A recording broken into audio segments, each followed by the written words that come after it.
बिस्मिल्लाहिर्रहमानिर्रहीम, अस्सलाम वालेकुम ख़वातीन और हज़रात, कैसे हैं आप सब। उम्मीद है आप सब खैरियत से होंगे। आप हमारा देख रहे हैं यूट्यूब चैनल भी है, क्या पता फेसबुक पे देख रहे हैं, कुछ लोग इंस्टा पे देख रहे हैं। तो जिधर भी देख रहे हैं आपको हम वेलकम करते हैं अपने चैनल पे या अपने पेज पे। नाजरीन, आपको सबको पता है जिस तरह के बजट पेश हो चुका है। बजट 2026 और 27 पेश हो चुका है और बड़ी तनकीद हो रही है बजट पे कि जनाब साहब बजट पेश हुआ है, गरीब आवाम के लिए कोई रिलीफ नहीं रखा गया। बड़ी मतलब कोई रिलीफ है ही नहीं और इसमें कोई दो राय नहीं है, गरीब आवाम के लिए रिलीफ है ही नहीं। मैं बजट पे बात नहीं करने आया आपसे, मैं आपसे वैसे गुफ्तगू करने आया हूँ और जो मुझे दो तीन चीज़ों के बारे में पता है मैं वो बातें आपसे डिस्कस करूँगा और उसके बाद कुछ पैगामात दूंगा और चलता बनूँगा। तो अच्छा, बजट 2026-27 पेश हो चुका है और आवाम का सबसे बड़ा जो डिमांड होती है वो यही होती है कि हमें रिलीफ दिया जाए, गरीब आवाम को रिलीफ दिया जाए, जो इस बजट में नज़र नहीं आया। कहीं भी दिया गया मगर जिस सिनेरियो में देना, मतलब जिस आप कह सकते हैं कि जिस तरह देना चाहिए था उस तरह नहीं दिया गया। तो बजट का तो ये आपके सामने आ गया। अच्छा, रिलीफ क्यों नहीं दिया गया और क्या वजह बनी वो आपको मैं बता देता हूँ कि वजह ये है कि पाकिस्तान माशाल्लाह कर्ज़ों में डूबा हुआ है। हमने अपने मुल्क को डेवलपमेंट के लिए, तरक्की के लिए कर्ज़े लिए थे, आईएमएफ से लिए, वर्ल्ड बैंक से लिए, और डिफरेंट इस तरह के हमारे दोस्त ममालिक भी हैं, चाइना हो गया एंड सऊदी अरब हो गया, हमने कर्ज़े लिए हुए थे इनसे। अच्छा, अब जाहिर बात है जब आप किसी से कर्ज़ा लेते हैं तो या तो आपने वो कर्ज़ा यकदम वापस करना होता है, एक साथ ही वापस करना होता है एक मार्जिन टाइम में। मिसाल के तौर पे मैंने किसी से लाख रुपया 2 लाख रुपया लिया तो उसको मैंने कहा जी आपको मैं 2 माह बाद वापस करूँगा, तो मुझे उस 2 माह में वापस करना ही पड़ेगा, अदरवाइज़ वो फिर उनकी अपनी शरारतें होती हैं, डिफरेंट डिमांड्स होती हैं, कुछ लोगों का सूद लग जाता है, कुछ का क्या सिनेरियोज होता है, मगर एक टाइम पीरियड होता है। अब पाकिस्तान ने तो कर्ज़े ले लिए, अब वो वापस भी करने हैं। अब हमारे आईएमएफ से हो गए या वर्ल्ड बैंक से हो गए, हमारे जो इनसे कर्ज़े हैं वो हमने किस्तों पे देने होते हैं, थोड़ी थोड़ी इकदाम में उनकी किस्तें देनी होती हैं और वो हमारे कर्ज़े उतरते हैं। 82,000 अरब, छोटी कोई अमाउंट नहीं है, सिर्फ 82,000 नहीं है, ये 82,000, ठीक है, ट्रिलियन आप कर लें कि 82,000 अरब पाकिस्तान इस टाइम कर्जदार है। और पाकिस्तान ने, वही आपको मैंने बताया कि डिफरेंट है, आईएमएफ है, वर्ल्ड बैंक है, दोस्त ममालिक हैं जो भी हैं उनमें, मगर 82,000 अरब कहना आसान है, बहुत ज़्यादा ये कर्ज़ है। और मुबारकबाद मैं आप सबको देना चाहूँगा कि आपने ना किसी बैंक से रजू किया, मैं अवाम से ख़ुताब कर रहा हूँ, ना आपने किसी बैंक से खुद रजू किया, ना आप किसी के पास कुछ पैसे लेने के लिए गए, ना आपने कोई पैसे लिए, ना आपने वो खाए, ना आपने वो कहीं अपनी बिजनेस में, अपनी लाइफ में या किसी चीज़ में वो इन्वेस्ट भी नहीं किए, मगर फिर भी आप 3.25 लाख रुपए के कर्जदार हैं। हर पाकिस्तानी इस टाइम पे 3.25 लाख का कर्जदार है और वो कर्जदार किस तरह हैं, वो यही 82 अरब से। अब 82,000 अरब कर्ज तो पाकिस्तान की गवर्नमेंट ने ले लिया और ना चाहते हुए भी इस टाइम पे 3.25 लाख रुपया फ़ी पाकिस्तानी कर्जदार है, हमने देना है। वो गवर्नमेंट हमसे डिफरेंट तरीक़ों से वसूल करेगी, टैक्स की बुनियाद पे हो जाती हैं, फिर इनडायरेक्ट टैक्स हैं, डायरेक्ट टैक्स हैं, और भी बड़े सिनेरियोज होते हैं, तो उस वजह से हमें वो देना ही देना है। अब बजट क्यों इस तरह का बना कि आवाम को, उसमें गरीब आवाम को रिलीफ नहीं दिया गया, क्योंकि बजट के आधा जितना हम लोगों ने अपना बजट निकालना होता है उसका आधा तो हमारा किस्तों में चला जाता है, हमने इंस्टॉलमेंट देनी होती है जो हमने लोन लिया हुआ, तो ज़ाहिर बात है हमारा बजट तो फिर इसी तरह का बनेगा जिसमें ना आवाम को रिलीफ होगा ना। अब आप इमेजिन करें, मैं आज बैठे हुए कैलकुलेट कर रहा था कि मैं आपको ना एक एस्टिमेट सैलरी का बता देता हूँ कि ख़र्चा किस तरह चल रहा है। एस्टिमेटेड सैलरी 50,000 है और वो भी एक लड़का या एक बच्चा या एक बच्ची, अपने वालदैन, उसके वालदैन उसको पढ़ाते हैं, एजुकेशन देते हैं यूनिवर्सिटीज़ में। वो मिनिमम भी यूनिवर्सिटी में अगर उन्हें 5 लाख रुपया दिया है किसी यूनिवर्सिटी में टाइम के साथ पैसा, तो गवर्नमेंट ज़ाहिर बात है जब वो डिग्री लेते हैं तो उनका यही होता है ड्रीम कि यार हमने जिस फील्ड से अपना काम, मतलब जिस फील्ड से रिलेटेड हमने स्टडी की है उसी रिलेटेड हम लोग आगे जाके जॉब कर सकें। बट अनफॉर्चुनेटली हमारे यहाँ पे ये सबसे बड़ा मसला है कि तालीम को वैल्यू नहीं दी जाती, एक्सपीरियंस को दी जाती है। वो कहते हैं कि आपके पास एक्सपीरियंस कितने साल का है तो आपको उस बुनियाद पर सैलरी भी लगेगी, आपकी सैलरी डिसाइड होती है, उसी बुनियाद पे आपकी जॉब भी डिसाइड होती है कि आप किस डेजिनेशन पे आएंगे। बट आप जॉब्स का बड़ा इशू चल रहा है, जॉब्स नहीं है यंगस्टर्स के पास, बड़े बड़े ऐसे। फिर उनके पास क्या हो जाता है कि आप जब एक्सपीरियंस भी नहीं है, तो आप जब एक्सपीरियंस नहीं होता ना तो वो क्या करते हैं, या तो इंटर्नशिप करते हैं विदाउट पे, इंटर्नशिप्स हो रही हैं, वो काम सीखने की कोशिश करते हैं और कंपनी उनको लालच इस चीज़ का देती है कि हम आपको हायर कर लेंगे, अपॉइंट कर लेंगे, और रख भी लें तो कितना 10-15 हज़ार रुपये सैलरी स्टार्टिंग, जो 4 माह, 3-4 माह मिनिमम, आप 3 माह तो देते ही देते हैं किसी कंपनी को इंटर्नशिप के लिए। 3 माह बाद आपको 15 हज़ार रुपये, 15 हज़ार रुपये में आज के दौर में आप क्या कर सकते हैं, एक बंदे का बाइक का पेट्रोल नहीं पूरा होता, घर से ऑफिस, ऑफिस से घर तक का है सिनेरियो है इसी तरह का। तो अब मैं उसी चीज़ को कैलकुलेट करके बैठा हुआ था कि अगर कोई 50,000 सैलरी कर रहा है, उससे नीचे वाले बहुत हैं। मैं आपको ये नहीं कह रहा कि उस उतने ही हैं सब, नहीं नहीं, उससे नीचे बहुत हैं और उससे ऊपर वाले भी हैं।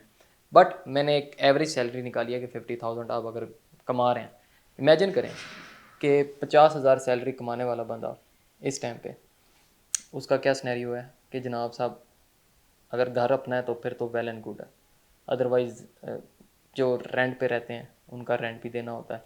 मिनिमम भी मिनिमम, आप बैकवर्ड से बैकवर्ड एरिया में भी चले जाए ना, किसी ऐसी जगह पे जहाँ पे रेंट बहुत कम है, तो 15,000 से कम नहीं है फैमिली के लिए। 15,000 तो ये चला गया, 10,000 आपके बिजली के बिल्स आ जाते हैं, बिजली का बिल, गैस का बिल आपके ये। उसके बाद 10,000 रुपये आपका अपना आना जाना ऑफिस का ट्रैवलिंग एक्सपेंस रखते हैं, 35,000 तो सिंपल सिंपल ये हो गया। 15,000 रुपये में उसने अपना महीने का खर्चा करना है, जिसमें उसने अपने घर में राशन डलवाना है गरीब में, जिसने अपने घर में राशन डलवाना है, जिसने अपने बच्चों की तालीम के लिए स्कूल फ़ीस देनी है, एकेडमी फ़ीस देनी है, या फिर ट्यूशन फ़ीस देनी है, या कारी साहब की फ़ीस देनी है, जो भी है वो उस 15,000 में। आप इमेजिन करें कि 15,000 में हो सकता है, बट वो कर रहा है, वो चला रहा है निज़ाम, उसका ही है कर्म। मैं कहता भी हूँ अक्सर कि वो, उसका कर्म है कि उसने हर इंसान की ना ज़ाती ज़िंदगी पे एक पर्दा सा डाला हुआ है, छुपा के रखी हुई है। वरना यकीन माने आप, वो कहते हैं ना, कहावत है कि पत्थर उठाओ तो हर पत्थर से दर्द निकलेगा, वो यही कहानी है कि आप किसी के पास भी चले जाएं वो बंदा रो रहा है। आज के दौर में पेट्रोल बहुत महंगा हो चुका है, गवर्नमेंट कहती है कि जी ईरान और अमेरिका की आपस में कॉन्फ्लिक्ट चल रही है तो पेट्रोल महंगा है। आप इमेजिन करें, हम लोग, मैं कह रहा था उस दिन भी एक बात की है मैंने, कि सबसे ज़्यादा ना वेल विशर जो है ना वो पाकिस्तान है इस टाइम पे ईरान और यूएस की जंग के लिए, कि इनकी जंग ख़त्म हो। वो क्यों हो, इसलिए नहीं कि हमारा ईरान के साथ कोई मुस्लिम कंट्रीज़ की वजह से लगाव ज़्यादा है, या फिर हम लोगों का बॉर्डर कनेक्ट होता है तो दैट्स अ रीज़न, नहीं, ऐसा नहीं है। वो इसलिए कह रहे हैं पाकिस्तानी अवाम के यार जंग ख़त्म हो, इनके आपस में अंडरस्टैंडिंग हो, पीस टॉक हो, तो भाई पेट्रोल की प्राइसेस नीचे हैं। जब पेट्रोल की प्राइसेस नीचे आएंगी तो फिर आवाम सुकून में आएगी। गवर्नमेंट तो बार बार यही कहती है कि जंग की वजह से पेट्रोल की प्राइसेस ऊपर चलेगी, सारी बात है, आलमी मार्केट में रेट तो बढ़े हैं, इसमें तो कोई शक नहीं है। तो क्या कह सकते हैं हम इसमें, बट ये है कि आपने पेट्रोल की प्राइसेस की वजह से आपकी मार्केट में एक एक छोटी चीज़, जो लोकल प्रोडक्शन है ना, जो लोकल प्रोडक्शन है आपके अपने मुल्क में बन रही है, जो आपके अपने मुल्क में ही उसकी पैदावार है, चाहे वो खाने के लिए है या फिर वो कोई भी चीज़ रिलेटेड है, वो आपके मुल्क में उसकी A to Z चीज़, वो उसकी मैन्युफैक्चरिंग का कॉस्ट जो है वो आपके मुल्क से ही निकल रहा है। वो चीज़ को भी इंक्लूड मार्केट में हमेशा इसी चीज़ से सेल आउट किया जाता है कि आज वो इतने की या कल वो इतने की क्यों है, पूछो तो वजह बनती है पेट्रोल, कि भाईजान पेट्रोल बहुत महंगा हो गया, डीज़ल बहुत महंगा हो गया, ट्रांसपोर्टेशन बहुत महंगी पड़ती है, एक शहर से दूसरे शहर आने के लिए इतना पैसा लग जाता है, फिर उनको आगे डिस्ट्रीब्यूट ब्रांचेस में करना, लोकल ट्रांसपोर्ट, वो बहुत ज़्यादा एक्सपेंसिव पड़ जाती है, तो जिसकी वजह से प्राइसेस बहुत ज़्यादा हाई हैं। मेन पर्पज़ क्या है कि वो बहाना है, मैं हमेशा एक बात कहता हूँ, मैं कहता हूँ गवर्नमेंट बहुत अच्छा काम कर रही है, नो डाउट, इसमें कोई शक नहीं है। गवर्नमेंट कोशिश कर रही है, कोशिश करने से ही रास्ता मिलता है। कोशिश करेंगे तो, हम भी कोशिश कर रहे हैं, आप भी कोशिश कर रहे हैं, हर इंसान कोशिश ही कर रहा है। कोई अपने घर चलाने की कोशिश कर रहा है, कोई अपने आप को कामयाब करने की कोशिश कर रहा है, कोई किस चीज़ के लिए कोशिश कर रहा है, मगर अपने एक एम माइंड में ना, उसने दिमाग में अपना एक एम सेट किया हुआ है कि यार मैंने कोशिश करनी है, मैं कोशिश करूंगा तो मैं उस मुकाम पर पहुंचूंगा। तो कोशिश कर रहे हैं, गवर्नमेंट कोशिश कर रही है, ठीक है, कोई इशू नहीं है। बट गवर्नमेंट को कुछ चीज़ों पे नोटिस लेना चाहिए, ख़ास तौर पे चेक एंड बैलेंस। मार्केट में चेक एंड बैलेंस नहीं है, बहुत कम है। अब तो बेहतर हो चुका है, मगर फिर भी बहुत कम है। क्यों? क्योंकि आपका एक दुकान पे 200 रुपये की चीनी फॉर एग्जांपल लगी हुई है, तो सात आप किसी और मार्केट में जाते हैं तो वो 220 230 में बेच रहा है। अच्छा, अब इसमें ना कर्ज़ों की बात मैं आपसे कर रहा था, तो अच्छा, कर्ज़ों में एक और चीज़ है, सूबों के कर्ज़े अलग हैं। सूबों के कर्ज़े अलग हैं। तकरीबन अब पंजाब का कर्ज़ा इस टाइम पे 1600 1700 अरब के बीच में, केपी का 800 900 अरब के करीब कोई कर्ज़ा है। वो इंक्लूड नहीं होता फेडरल में, ये ओवरऑल द उसमें आ जाता है। बल्कि हाँ, हमने तो चाइना से भी कर्ज़ा लिया हुआ है, हमने नहीं, पंजाब ने तो चाइना से भी 18%, शायद 17 से 18% कर्ज़ा इस टाइम पे चाइना से भी लिया हुआ है। हमारे दोस्त ममालिक, दोस्त इसी दिन के लिए काम आते हैं। कहने की बात ये थी कि बजट इस वजह से ही आपको थोड़ा सा डिफ़िकल्ट लग रहा है कि हम क्या कर सकते हैं। हम हाथ बंधे हुए हैं यूँ करके, हैंड कफ्स लगे हुए हैं, और जनाब साहब आज़ाद हैं। पाकिस्तान की बात कर रहा हूँ कि हमारे हैंड कफ तो लगे हुए हैं, मतलब लोग हमें कह रहे हैं कि ये आज़ाद है, मगर हमने हैंड कफ्स हमारे, हम हाथ नहीं अपने ला सकते, हर कड़ियाँ लगी हुई हैं जिसे आप कह सकते हैं। तो आईएमएफ, वर्ल्ड बैंक, या फिर अब दूसरे ममालिक जिनसे कर्ज़ा लिया हुआ है, उनकी शराइतें तो माननी पड़ेंगी। आईएमएफ की शराइतें बहुत ज़्यादा होती हैं, बट कोशिश करेंगे, गवर्नमेंट से यही है कि गरीब आवाम को रिलीफ दें। गरीब आवाम के लिए, बेचारे के लिए इस टाइम पे बहुत मुश्किल हालात हैं। ना खाने को है सही से, ना पीने को है, ना रहने को है। अपनी छत तो दूर की बात है, अपनी छत तो गरीब आवाम एम ही निकल गया उसका।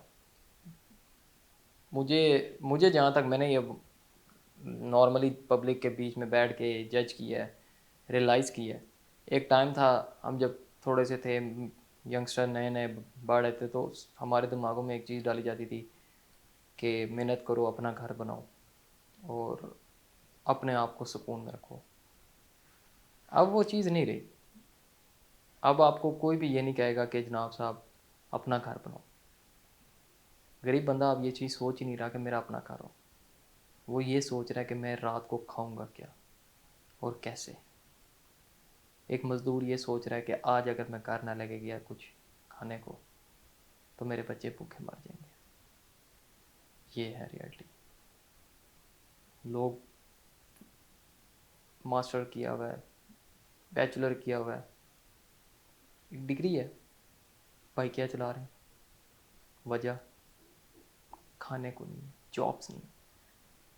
खाना तो कुछ है, पेट तो पापी है, ये तो आपको एक टाइम का भूखा नहीं रहने देता। तो आप कैसे कह सकते हैं कि मैं भूखा रह लूँ। गरीब आवाम के लिए सोचना पड़ेगा। गवर्नमेंट से यही है कि कोशिश करें कि गरीब आवाम के लिए कुछ करें। हमारा मुल्क इन्हीं पे टिका हुआ है, हमारा सरमाया है उन बच्चों का। अब गरीब आवाम के बच्चे पढ़ नहीं पा रहे, जॉब्स करा देते हैं, छोटे छोटे बच्चे मजदूरों, चाइल्ड लेबर बहुत आम हो चुका है। आप किसी वर्कशॉप पे जाएं, वहाँ पे एक एक वर्कशॉप के अंदर एक बड़ा सीनियर जो उस्ताद होता है और उसके साथ 5 6 छोटे बच्चे हैं, चाइल्ड लेबर है। मैं तो उस दिन 7 8 साल का बच्चा देखा, मुझे खुद एक दफ़ा मैं डिप्रेशन में चला गया कि यार इतने से तो उम्र में हमें पता ही नहीं होता था कि अब हमने कोई काम भी करना है। अगर आप इतना मेच्योर कर देंगे बच्चों को कि उनको ये बात बता दें कि 7 8 साल की उम्र में कि आपने कमाना ही कमाना है, बेचारे की ज़िंदगी क्या है। हमने तो खेल कूद के गुजारी, बहुत से लोगों ने खेल कूद के गुजारी होगी इस उम्र में, मगर बहुत से ऐसे लोग भी हैं, जो बच्चे हैं, जो मुझे देख भी रहे हैं, उन्होंने इस उम्र में ही काम किया। तो गवर्नमेंट से यही है कि कोशिश करें, हमारा मुल्क का सरमाया है ये आने वाली नस्ल, इनके लिए तालीम के लिए कुछ किया जाए, गरीबों के लिए कुछ किया जाए, कि वो सुकून से इज़्ज़त की, इज़्ज़त बहुत बड़ी चीज़ है। तो इसलिए कह रहा हूँ कि सिर्फ वो इज़्ज़त की 2 टाइम की रोटी खा सकें। इंशाल्लाह फिर किसी वीडियो में मुलाकात होगी। आज के लिए दें हमें इजाज़त। खुदा हाफिज़।